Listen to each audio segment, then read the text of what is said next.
This is Team Sumera, a family in a mission. Bataan ang aming mission today, so malayo ang biyahe, kaya we make sure that we are ready with our water and most especially our jacket.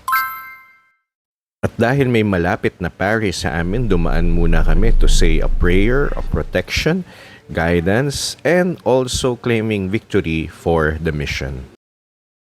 According to Waze, ay 1.5 hour ang biyahe, kaya chill lang ang drive and enjoying the journey. And habang nasa biyahe ay tuloy naman ang aral ng aking anak dahil nga naka-homeschool siya. This is one beauty of being enrolled in CFA Homeschool. We decided na ang stopover namin is sa The Beanery sa Bataan na mismo. We are excited dahil we heard a lot of good reviews dito sa restaurant na ito. And pagdating namin, ito na ang bumungad sa amin. Ang daming cakes, delicious food, and ang ganda ng lugar.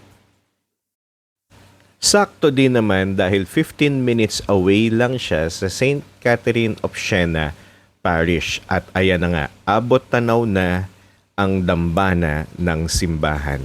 Kaya lang, going there, we realize na may procession na palang nangyayari, ongoing na.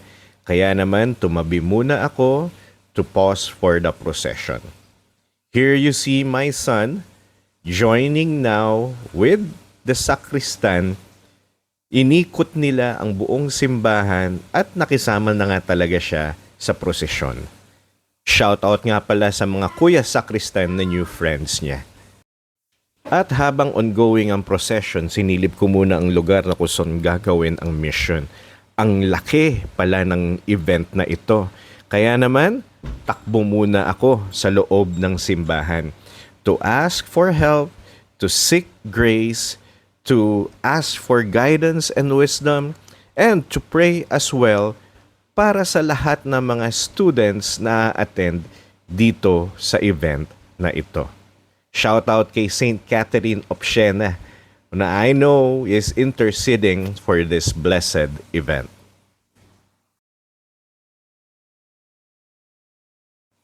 When I was done praying and I am planning to meet my wife and my son dahil feeling ko tapos na ang procession, what I discovered dito sa simbahang ito is meron pa palang sorpresa si Jesus para sa akin. And in a few steps, you will see this surprise na sinasabi ko. Pagliko ko dito, nagulat ako, it's dark, but beyond that little tunnel is Jesus waiting for me there. Ang ganda ng lugar, napaka-solemn.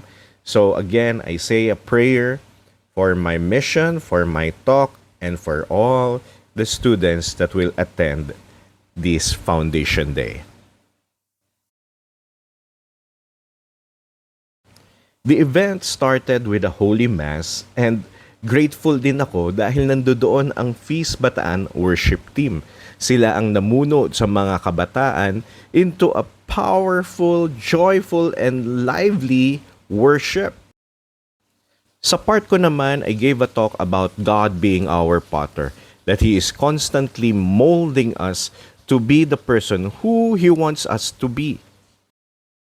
I also talk about aspiring to be holy and becoming a blessing to others. Grateful ako for this opportunity. Again, this is Team Sumera, a family in a mission.